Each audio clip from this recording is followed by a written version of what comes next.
Hello. We will start class in 4 minutes. Okay.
We are going to be learning about F strings today and like splitting strings up, flipping them, flipping lists up. It's going to be very fun. Let me share my screen.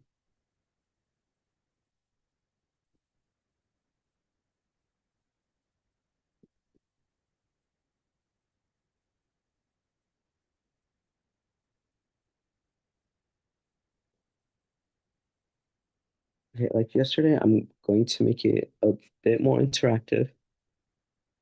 I'm going to teach you guys on CodeHS. So, let's do a recap of what we learned yesterday.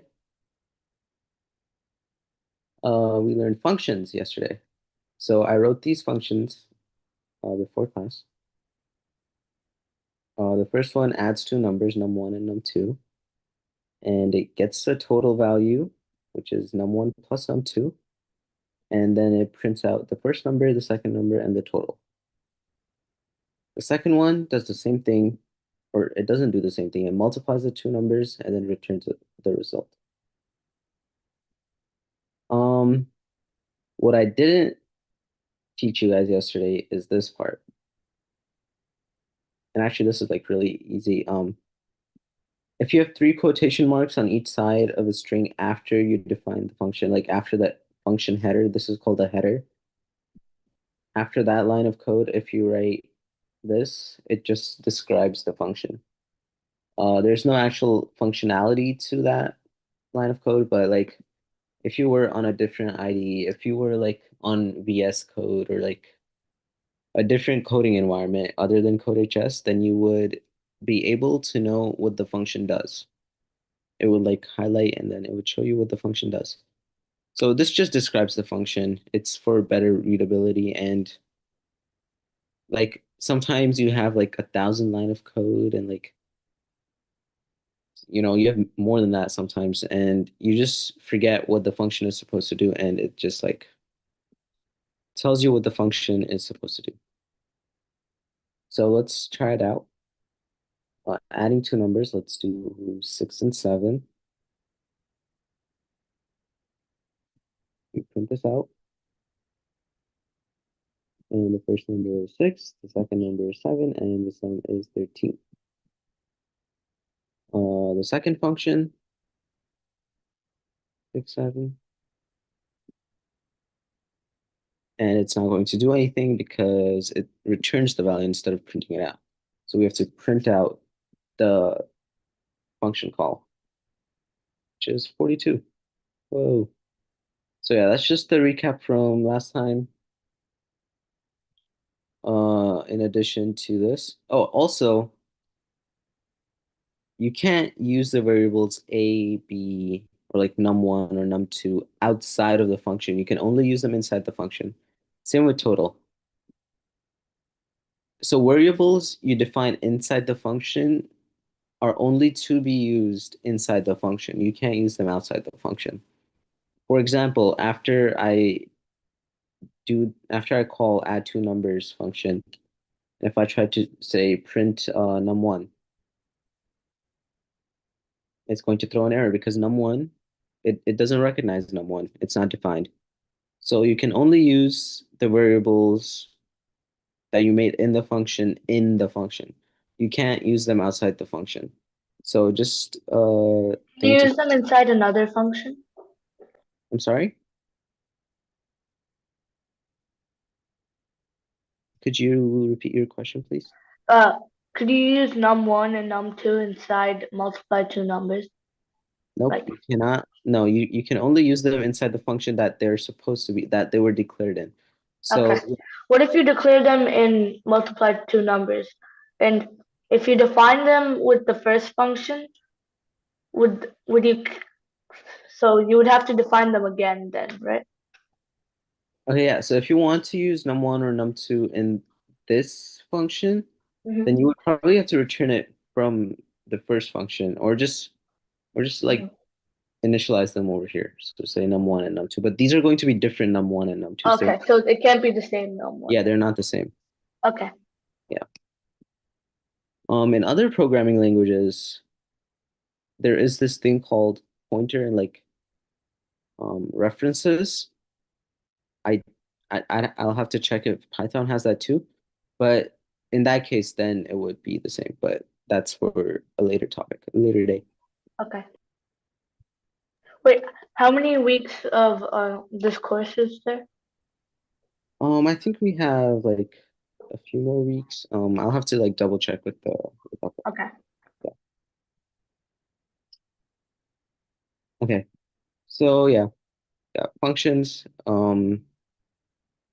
This is the function definition. What I just told you about was scope. So A and B are out of scope outside this function.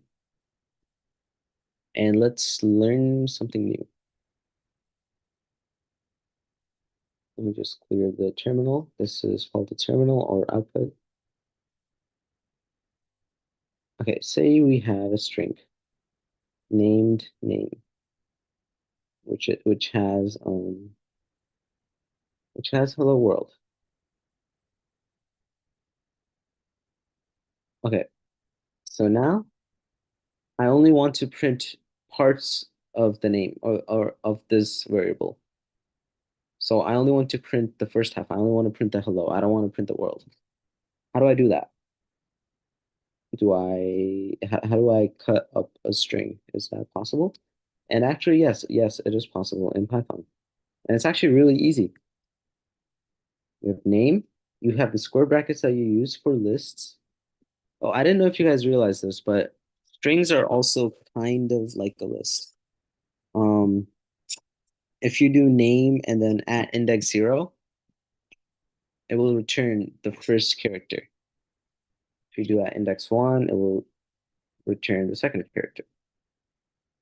And yeah, so they're I guess they're kind of the same.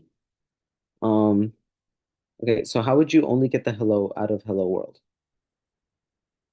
You would have to use this new thing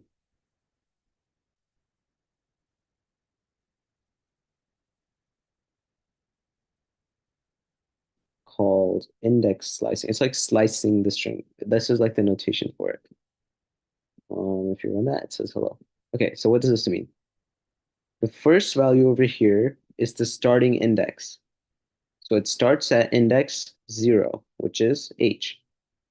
The second value is the ending index. So it's going to read up until that point. So the second value is 5, which is 0, 1, 2, 3, 4, 5, which is the space right here. But you don't include the last value. You don't include the second value. It's only up to that value. It's like in a for loop, you know? If you do for I in range 10, if you do that, it's going to print up all the values from 0 to 10, not including 10. It's the same thing with this. It's not going to include the element or like the character at that index, which is in this case W. 6 would be W, and it won't include that.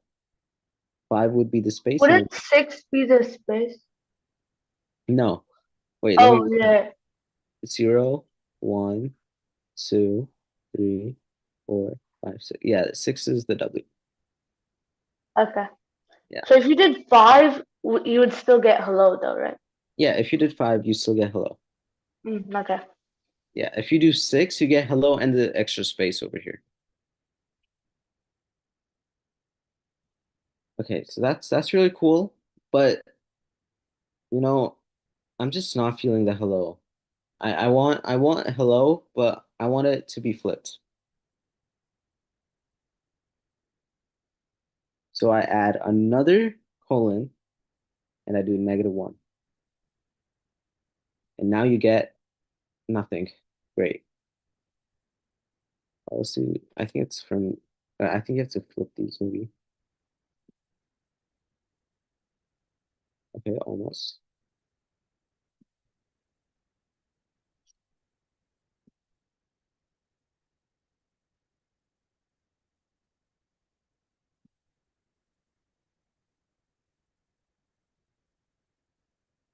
Okay, this is really confusing. How about let's not flip hello, let's flip the whole string. There we go. Yeah, so basically all the it's flipped. It's flipped. So this basically is the direction that you read it in.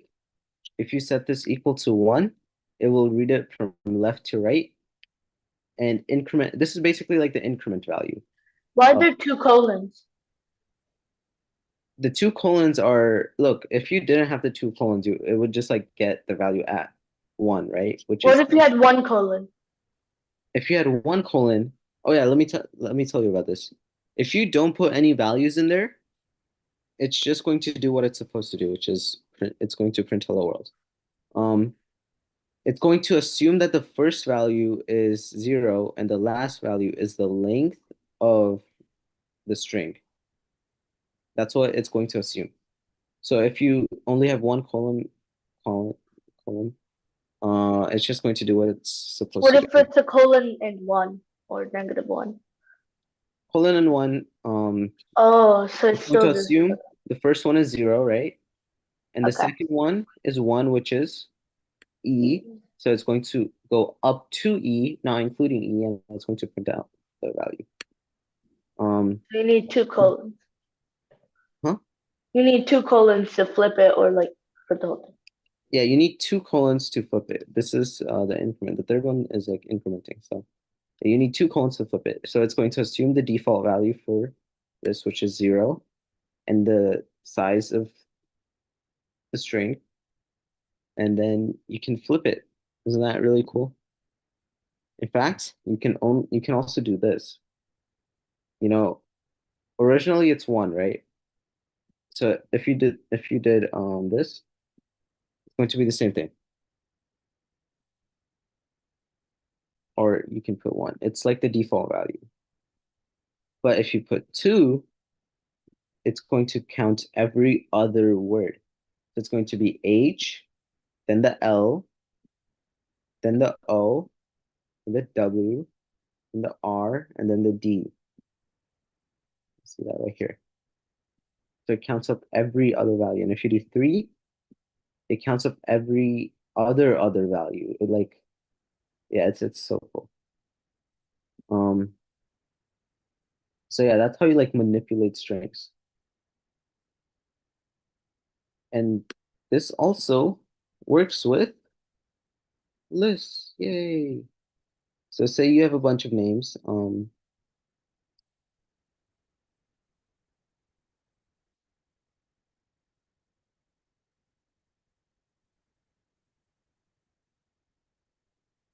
right? The names of everyone here. And we do something like that. It's going to throw an error because name is not defined. You have to make sure that they're the same variable. The names, it's going to print it out like normal. If I do 0 and 2, it will only print out the first two elements. If I do 1 and 3, we'll print out the last two elements.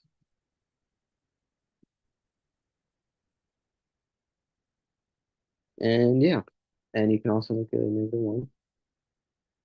Okay, -1. I don't know why -1 doesn't work with like if you define them, but if you do something like this, then it's going to flip all the elements in the thing.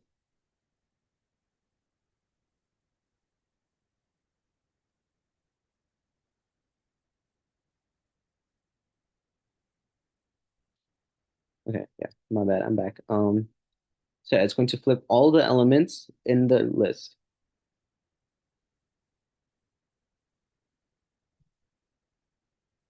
Okay, wait, I'll be right back.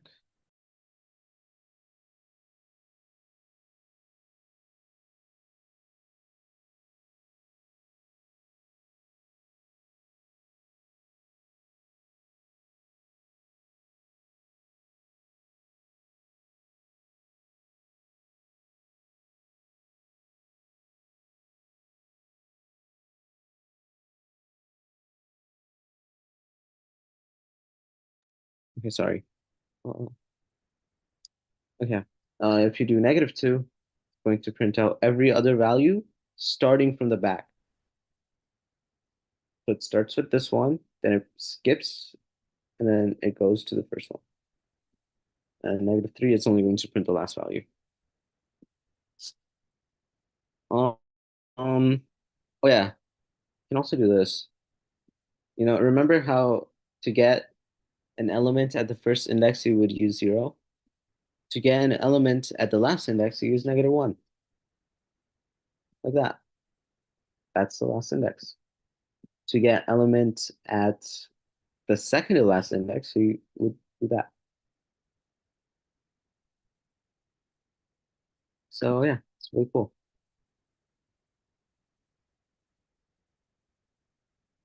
I wonder,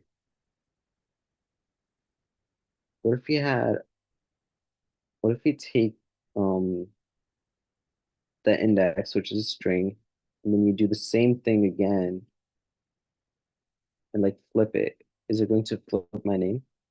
It is.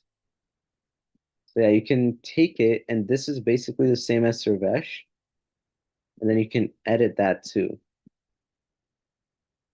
That's pretty cool.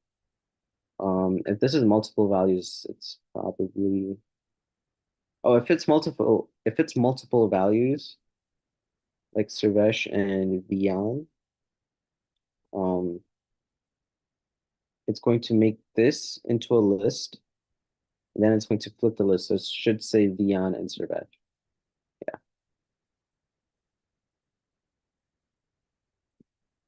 I guess you could do this as many times as you want.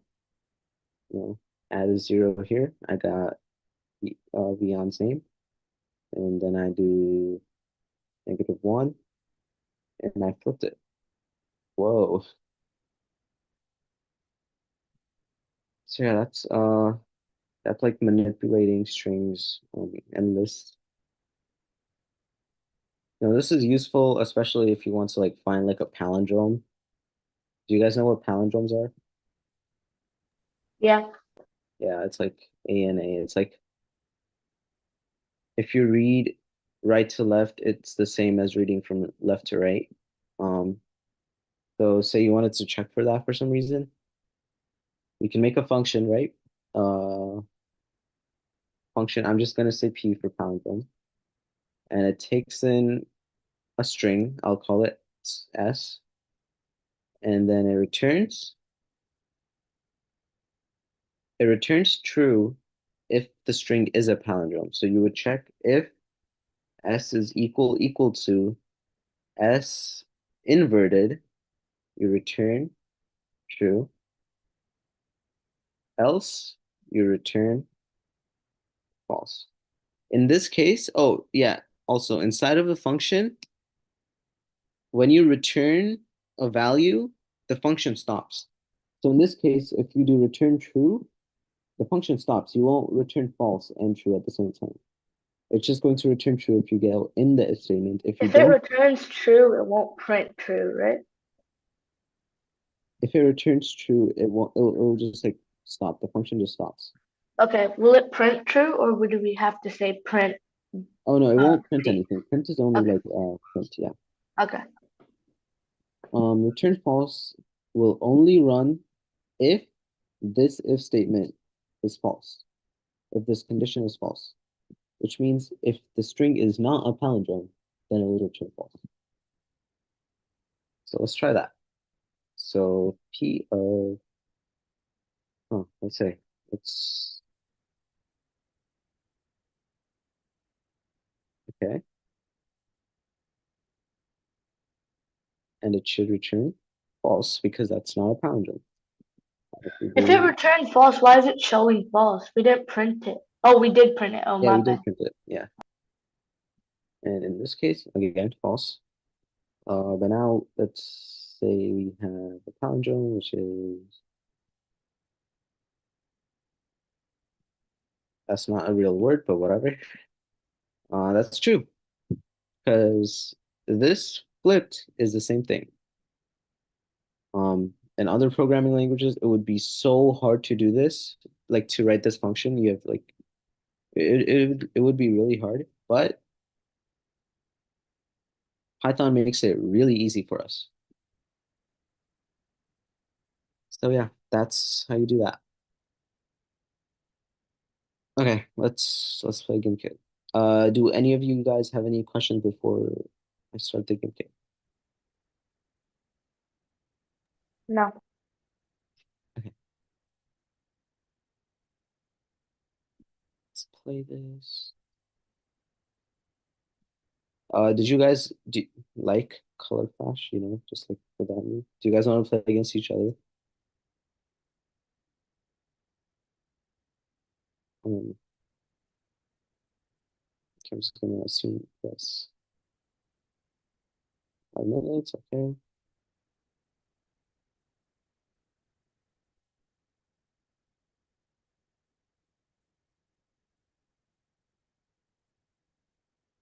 Okay, this time I won't join as a player, so it's not a 2v1 and really unfair against me. Okay, so join up. Put the link in chat.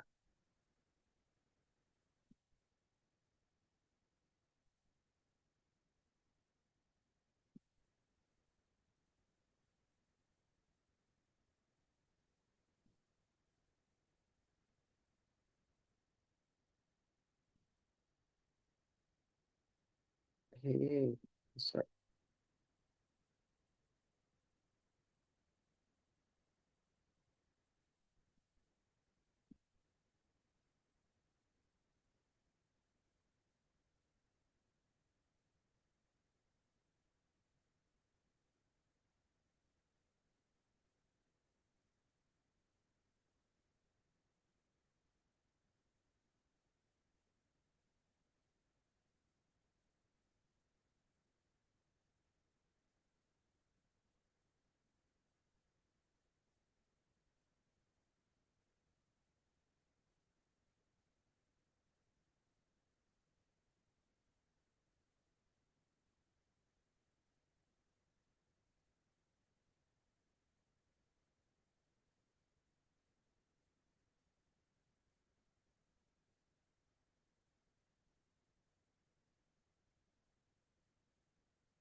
Okay, good job. Good job, Leah.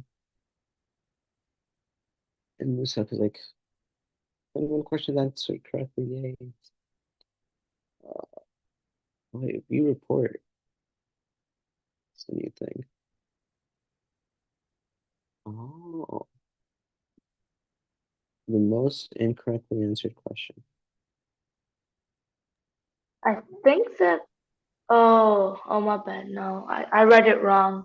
I thought it was 1 to 3, but Hmm it's every other three, except it skips the first one, right?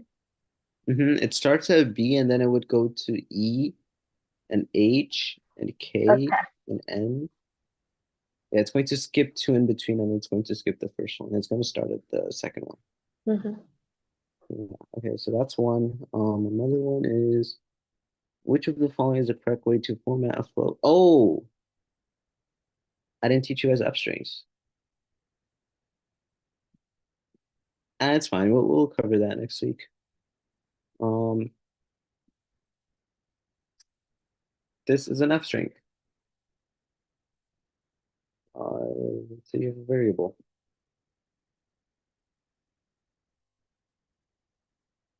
That is an F string.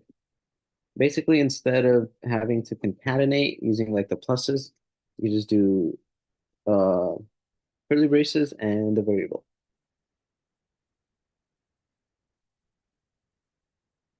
So that is the same as print x plus we're both the same thing.